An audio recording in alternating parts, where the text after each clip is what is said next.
es Mariana Tapia, soy profe de biología de la Escuela Sarmiento y también soy médica.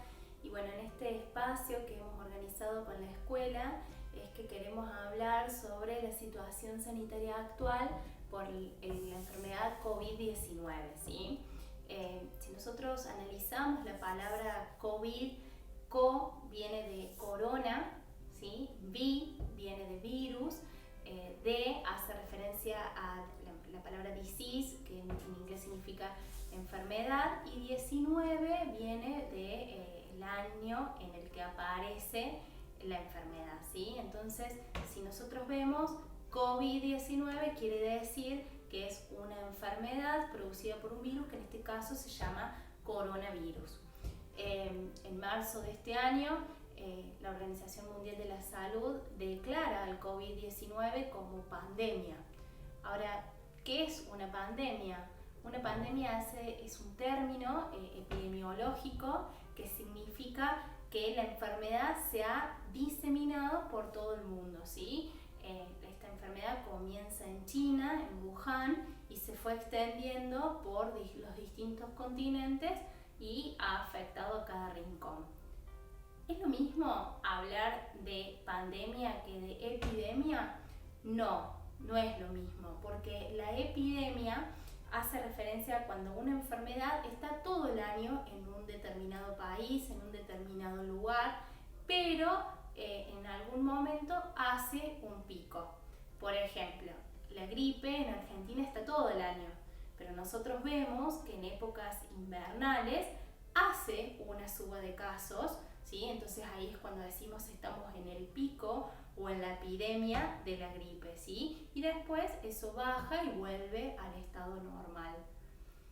Ahora, ¿es lo mismo hablar de epidemia que de endemia? No, no es lo mismo, porque endemia hace referencia a cuando una enfermedad está siempre en el mismo lugar. Por ejemplo, el norte de Córdoba es endémica en Chagas, porque siempre hay Chagas, ¿sí? Entonces está bueno quise hacer esta diferenciación de términos para poder lograr ver la magnitud que tiene el COVID-19 que ha afectado a cada rincón del planeta, ¿sí? Se ha diversificado. En Argentina actualmente estamos en una situación de aislamiento preventivo y obligatorio, sí, estamos en una cuarentena. ¿Qué significa esto de la palabra cuarentena? Siempre nosotros, cada vez que hablamos de cuarentena, hablamos de aislamiento. La palabra viene de muchos años, se usó por primera vez cuando en 1500 aproximadamente, la peste bubónica afecta a casi toda la población europea y ellos hacen una gran cuarentena. ¿Pero por qué cuarentena? ¿Por qué aislarme y llamarlo así? Y bueno, fue justamente por esto, porque ellos se dieron cuenta que cuando la gente se separaba, ¿sí?, no se contagiaba de la enfermedad. Entonces, lo llaman cuarentena haciendo referencia a 40 días, que también tiene un origen bíblico, esto de 40 días pasó Jesús en el desierto, entonces decidieron hacer esto, una cuarentena. Hoy en día el término lo usamos mucho en la epidemiología, en la infectología, y que eso depende de cada germen. En el caso del coronavirus, la cuarentena tiene que ser de 14 días, porque desde el día 2 hasta el día 14 se puede desarrollar la enfermedad. Ahora, ¿cuáles son los síntomas? Bueno, los síntomas siempre aparecen, no, eso es una aclaración importante, no siempre aparecen los síntomas. Hay personas que tienen el virus y son asintomáticas, pero si los síntomas aparecen son malestar general, ¿sí? El paciente se siente decaído, le duele mucho la cabeza, tiene mucho dolor de garganta, fiebre, que es cuando la persona tiene 37,5 o más de temperatura. Se ha visto que últimamente también hay pérdida del olfato, pérdida del gusto, en algunos pacientes se desarrolla diarrea, y si afecta, o sea, la complicación más grave es cuando afecta los pulmones y produce falta de aire, ¿sí? hay que tener en cuenta que el 80% de los infectados son casos leves y por eso suelen tratarse en domicilio. Un 15% son casos moderados y alguno de ellos se interna. Y un 5% son los casos críticos, son los que ha afectado el COVID los pulmones, donde hay una insuficiencia respiratoria y desde ese porcentaje que se sacan el número de fallecimientos. Tengamos en cuenta que el COVID nos puede afectar a todos. Sí, nos puede afectar a todos. Todos podemos ser potenciales víctimas del coronavirus. Ahora, tengamos en cuenta que en Argentina nuestra población, un 15% de nuestra población es mayor a 60 años, ¿sí? Si vemos la mortalidad entre los 20 y los 30 es un 0,2%, entre los 60 un 5%, más de 70 un 8% aproximadamente, entre los 90 casi un 20%. Entonces vemos que la mortalidad está relacionada con la edad. ¿Por qué? Porque el sistema inmunológico a más edad, ¿sí?, menos inmunidad tenemos. Y se ha visto que un 99% de los casos están asociados a enfermedades crónicas. Diabetes, hipertensión, insuficiencia respiratoria, insuficiencia renal, EPOC, ¿sí? ¿Qué quiero decir con esto? Que los jóvenes tienen mucho menos mortalidad, pero tienen alta tasa de contagiosidad, ¿sí? Somos los que más podemos contagiar. Por eso es tan importante el aislamiento y cuidarnos. Ahora que en Córdoba hay una flexibilización, se ha visto que tenemos un poco más de libertad, ¿sí? ¿Tenemos que tener recaudos? Sí, tenemos que tener los mismos recaudos. Cuando tosemos, cuando estornudamos, hacerlos en el pliegue del codo, lavarnos bien las manos con jabón, porque el jabón destruye la estructura viral, ¿sí?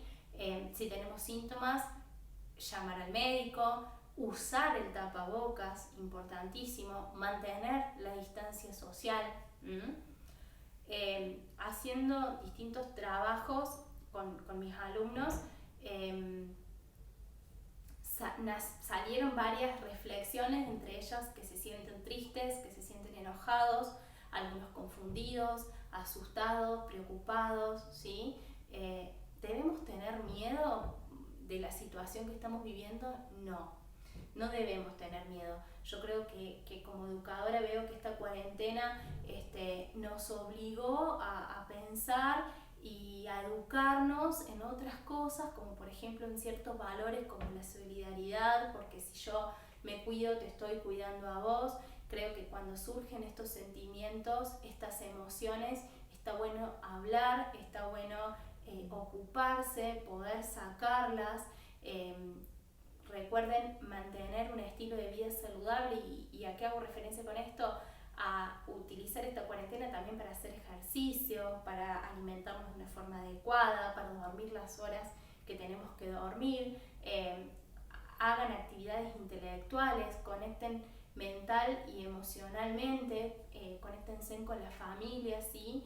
Y tengan en cuenta que conocer e informarse lo adecuado con fuentes confiables hace que uno pueda actuar y hacer lo correcto. Y ese miedo, que es una sensación y que es una emoción normal, desaparece porque nosotros sabemos lo que tenemos que hacer. Recuerden que, bueno, no hay peor virus que el miedo y por eso transmitir conocimiento y actuar en consecuencia hace que, bueno, nosotros podamos estar más tranquilos y lo más importante es ser responsables con la situación actual que vivimos. Espero que estén muy bien, que les haya servido esta mini charla y bueno, estaremos en contacto. Hola, el tema que vamos a hablar ahora es el de nutrición en tiempos de pandemia del COVID-19. Nuestra premisa fundamental debe ser la adquisición de hábitos saludables. Una alimentación equilibrada, sana y saludable debe ser la base fundamental de nuestra vida, pero ahora, en tiempos del COVID-19, ha cobrado un rol muy importante, porque se ha demostrado que la respuesta a la enfermedad sí se encuentra influenciada por el estado nutricional de la persona. Es así que experiencias en China y en Europa demostraron que las personas inmunocomprometidas, como son los adultos mayores que tienen enfermedades crónicas preexistentes, así como la desnutrición y la obesidad, que a su vez lleva asociada otras patologías como la diabetes, la hipertensión, son aquellas que tienen una mayor probabilidad de mortalidad. Entonces, si nuestro estado nutricional es óptimo, vamos a tener una mejor respuesta y un mejor desenlace de la enfermedad. Dijimos entonces que nuestro objetivo debe ser lograr una alimentación saludable. Debemos aprovechar este tiempo que permanecemos en nuestras casas, en el cual le podemos prestar mayor atención a los alimentos. Ahora vamos a ver cuál es la mejor forma que podemos emplear para lograr este tipo de alimentación. Como primera medida, debemos saber seleccionar aquellos alimentos que son sanos y nutritivos. Para ello nos vamos a remitir a las guías alimentarias para la población argentina. Estas guías han sido elaboradas por expertos teniendo en cuenta los hábitos de la población, las costumbres, la disponibilidad de alimentos. En ellas se refleja cuáles son los tipos de alimentos que podemos consumir y también la proporción que debemos incluir diariamente. En el año 2016 la gráfica cambió y se adoptó por una versión redonda que asemeja a un plato. De esta manera podemos visualizar cuáles son los alimentos que podemos consumir diariamente, como así también la proporción de ellos. Si ustedes prestan atención, podemos decir que la mitad del plato siempre diariamente debemos ingerir frutas y verduras. Le siguen en tamaño las legumbres y los cereales, fundamentalmente los cereales integrales. Ellos nos van a aportar fibras e hidratos de carbono complejos. Y en menor medida tenemos los lácteos, las carnes, los aceites y los dulces. Siempre en nuestra alimentación la base debe ser el agua.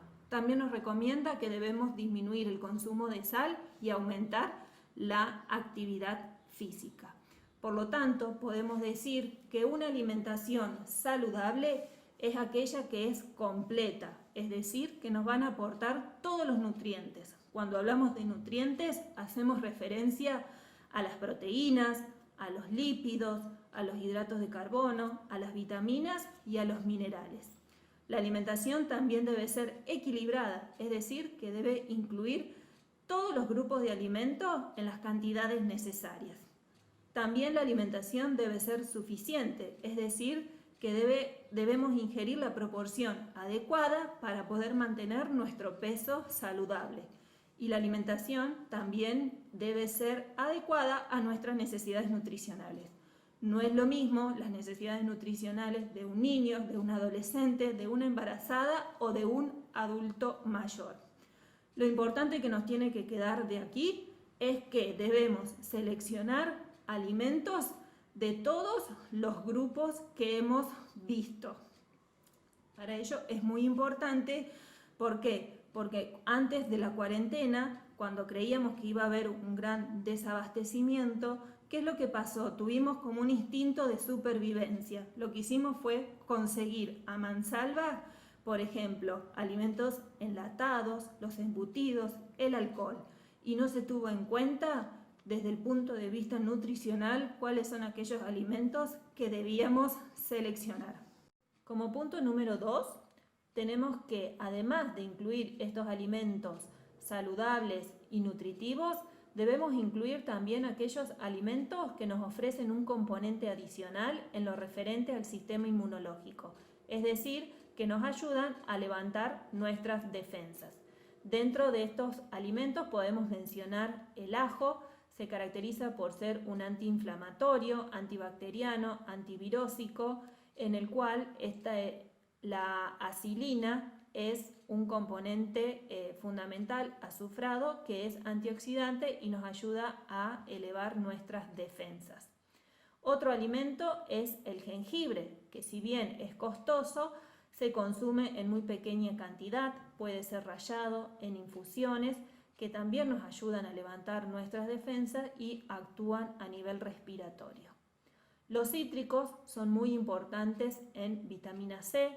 Debemos aprovechar ahora que es la estacionalidad de estas frutas y como por ejemplo el limón, la naranja, la mandarina, el pomelo, el kiwi también es rico en vitamina C. Estas frutas debemos principalmente consumirlas enteras. ¿Por qué? Porque además nos van a aportar fibra, ya que si solo consumimos el jugo, lo que vamos a consumir en mayor cantidad es el azúcar, que es la fructosa. Pero también hay otros alimentos que son ricos en vitamina C, como es la papa, el pimiento rojo y el tomate. El zinc es un mineral que también nos ayuda a elevar nuestras defensas y lo vamos a encontrar en la lenteja, en los frutos secos y en la berenjena en mayor cantidad. Dentro de los cereales, la avena nos ayuda a elevar nuestras defensas. ¿Por qué? Porque tiene fibra soluble, que es un beta-glucano, en el cual actúa a nivel de la flora intestinal, mejorándola y de esta manera contribuye a aumentar nuestras defensas. El mismo ejemplo es el yogur. Dentro de los aceites, lo ideal es consumir aceite de oliva, ya que tiene elevada cantidad de vitamina E y actúa como un antioxidante, elevando nuestras defensas.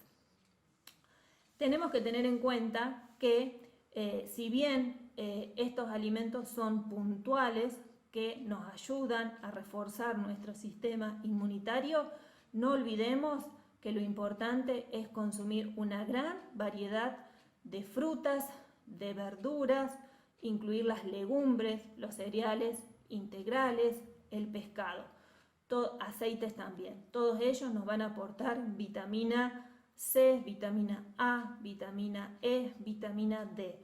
También nos van a aportar minerales y también van a ser antioxidantes. Y todos en su medida también contribuyen a reforzar nuestro sistema inmunitario.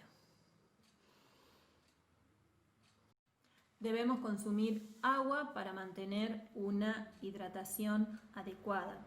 La podemos consumir en forma de té, fría, caliente. Siempre no hay nada mejor para la sed que el agua.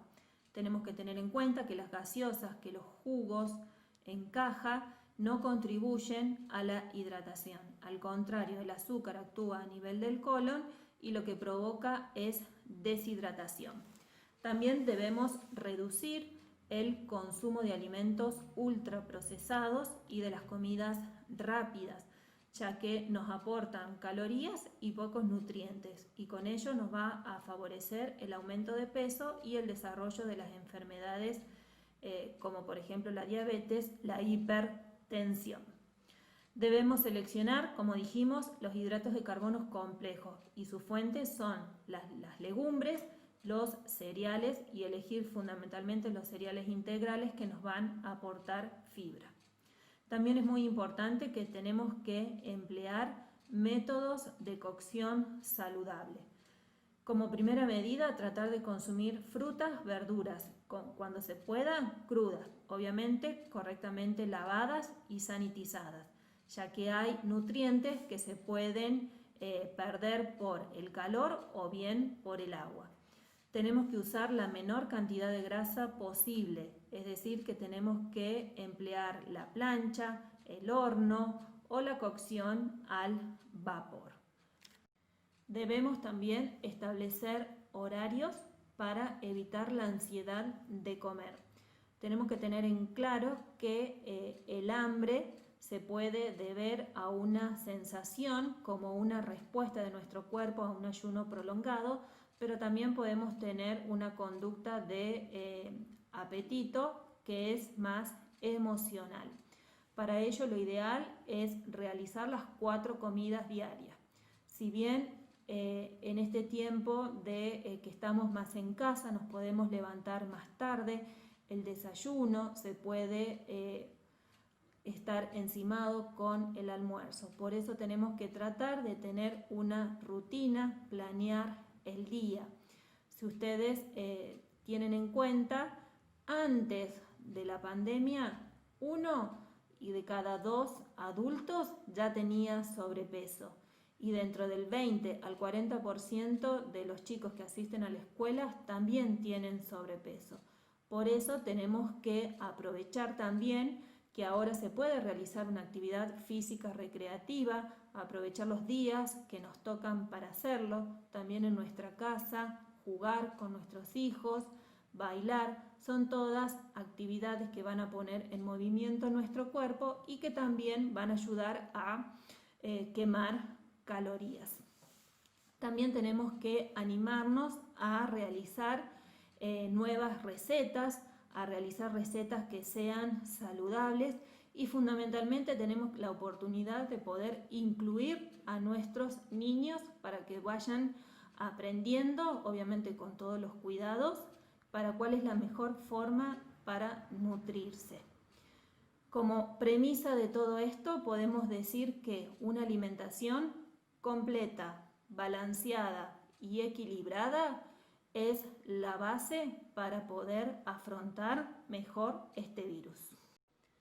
Ya para finalizar, podemos decir que no hay evidencias hasta el momento de que el virus se transmita por medio de los alimentos. Sin embargo, la Organización Mundial de la Salud dejó pautas de higiene a la hora de la manipulación y la preparación de los alimentos, como es el lavado de manos con agua, jabón, el lavado y el sanitizado de las frutas, de las verduras que se compren, la cocción suficiente de las carnes para prevenir las enfermedades transmitidas por los alimentos y también evitar la contaminación cruzada, es decir, que los alimentos cocidos no deben entrar en contacto con los alimentos crudos.